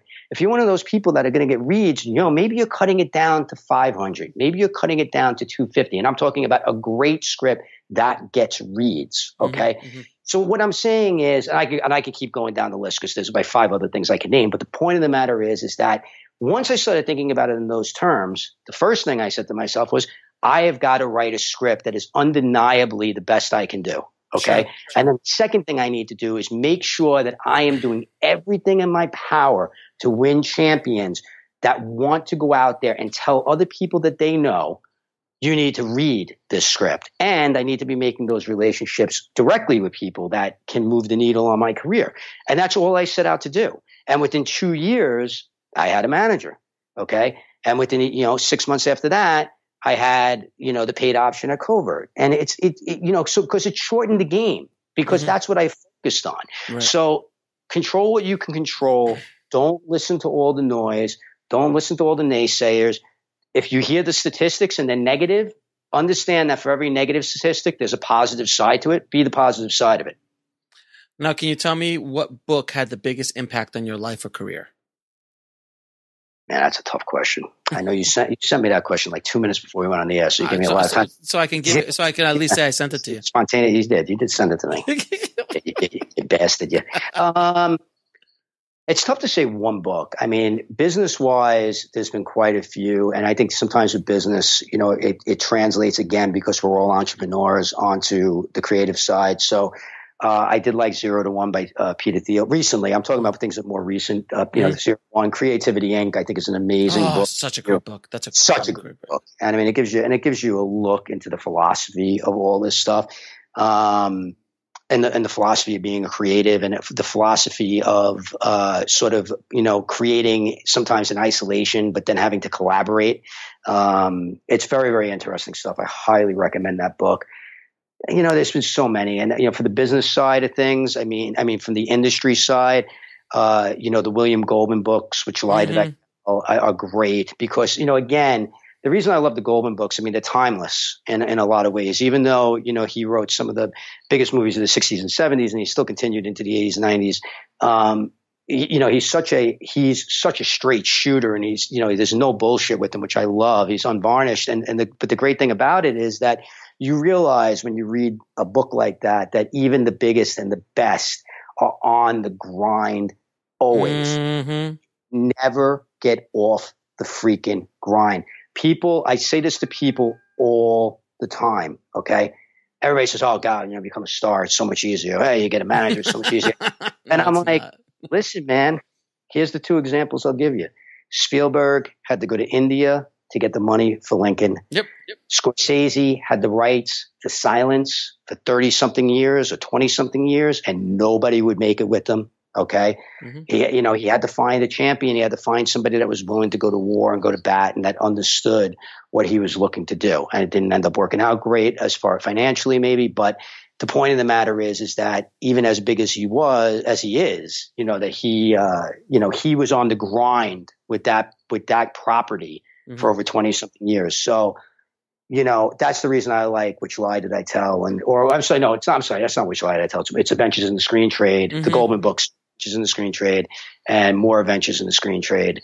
Who wrote Which Lie Did I Tell? Oh, I forgot. Is that Linson? I think was that him? I think so. It might be him. That's a good book too. But the Goldman books are better. Rebels on the Black Backlot is another good one. It's all about the indie renaissance in the late 90s, and it follows the careers of Tarantino and P.T. Anderson and Easy Riser, Raging Bulls. The reason I like all this, I wouldn't say they're life changing or they changed my life. What they did was they gave me enormous perspective into the inner workings of this business. And the more you understand the inner workings of this business, and the more you understand that nobody's going to greenlight a project as a favor. Okay. Right. You know what I'm saying? Like people are like, wow, it must be easy. Like, wow, like you could just write something. No. Everything has to be excellent. You may open a door. You may get a door open because of a favor and because of your relationships. In fact, you will. Okay. But that's the thing. Your craft, your ability to build relationships gets you in the room, and your craft wins the room. Amen. And what's the lesson that took you the longest to learn, whether in the film business or in life? I think I'm still learning them. I think the film business, you always are, but I think the film business one, I think that, there was a piece of advice that I got when I was acting that changed everything for me perspective wise when I was going on auditions. And that was, I can't, especially in the theater actors in New York are a breed unto themselves. I mean, everybody, goes on all these auditions, and then everybody goes and drinks, and, they go meet, right. They go meet down by Broadway at all the places that the Broadway actors go, who are, by the way, even the ones on Broadway are bitching just as much as the ones that can't get jobs anywhere. Right. And, I went in and I'm like, this casting director, the table, this, and this experienced actor who was a friend of mine just turned to me at one point and he pulled me to the side and he just said, they want to like you, right? They want to hire you, right? They don't want to think you're bad. They don't want to think you're not right. They want to think you're right. Their job is to find you. You know what I mean? And it put me on my heels because I looked at everything as being sort of adversarial. Right. Because this is such a business of no. And that's the thing. I mean, we hear no every freaking day, and it is a business of no. That made me sit there and say, okay, all right, everybody has a job to do in this business. Everybody has somebody to answer to in this business. Everybody. If you're a producer, you got to answer to the financiers. If you're a filmmaker, you got to answer to the producers, and so on and so forth. Okay. Nobody wants to work with people who make their jobs more difficult. So that life lesson of sort of, look, if you get criticism, like especially for people who get notes, if you're a filmmaker, if you're a screenwriter and you get notes, to not be defensive. Even if you think the note sucks, you got to fucking digest it. You got to parse it, and you got to apply it either in the script or in the film, or apply it to a lesson, apply it to something, apply it in a way that you say, you know what, I reject that, but that's fine. Everything, you need to absorb everything, and you can't be worried about deflecting everything at all times, because at the end of the day, you're going to run into people that know what the hell they're talking about. You're going to run into people that don't know what the hell they're talking about. And you're going to run into two people that know exactly what they're doing, who have completely different opinions about your art or your talent. It doesn't matter. It's how you navigate it. And if you navigate it with an openness and with class and with charm, but inside just understanding that everything that comes out of somebody's mouth is a piece of information to be digested, parsed, and then applied in some way, that's how you're going to win. And that was the lesson that I kind of took away from that conversation. And that helped me enormously when I went out for my first piece of screenwriting feedback and was like, for 5 minutes, I was like, these assholes don't realize what a great freaking script I wrote. And then all of a sudden I sat there and I thought about my acting friend, and I went, well, maybe they do know a little bit more than I do, and maybe I should listen to this. And once I did that, I had a totally different perspective on things. And so that's the biggest lesson, I think, as it relates to the business. Now, where can people find you? My home address? Yes, home address, if you could, please. Address and work address? They can find me. Obviously, you can find me on Stage 32. If you're on Stage 32 and you just put literally stage32.com/RB, you'll go right to my account. But if you haven't signed up for Stage 32, when you do, the first thing you'll see on your wall is me. That's an automated message, but every other post that you see from me on that site, and I think it's over 300,000 now, I've been told by my tech team, is me. It's me responding. So you can feel free to write me or send me a DM. I am on Twitter and Instagram, like I said earlier, at RB Walks Into a Bar. Exactly what it sounds like. Of course. RB Walks Into a Bar. And as one of my friends says, and nobody walks out. And also on Medium, RB Walks Into a Bar for some of my content. And obviously the book, Crowdsourcing for Filmmakers, Indie Film in the Crowd, or The Crowd, is on Amazon. RB, this has been an epic interview as always, sir. Epic conversation as always, my friend. Absolutely, always my favorite, bro. Thank you. You dropped some major knowledge bombs today to the tribe, and I think this is this should be included. This conversation should be included in every copy of crowdsourcing for filmmakers. Put a little USB in it. I'm just saying. Hey, listen, I'd be down with it if I can get my publisher to answer my emails. I don't know. Thank you, my friend, as always. Thank you, Alex. I appreciate it, brother. As promised, there was an amazing amount of knowledge bombs dropped on the tribe today. Thank you so much, RB, for coming on the show and sharing all of your knowledge and experience with us today. If you want to get links to anything we spoke about in this episode, including how to get a free copy of RB's book, Crowdsourcing, head over to the show notes at filmtrepreneur.com/063.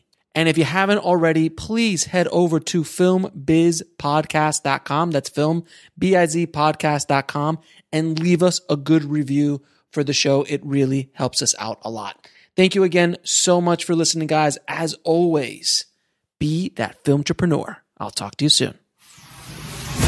Thanks for listening to the Filmtrepreneur podcast at filmtrepreneur.com.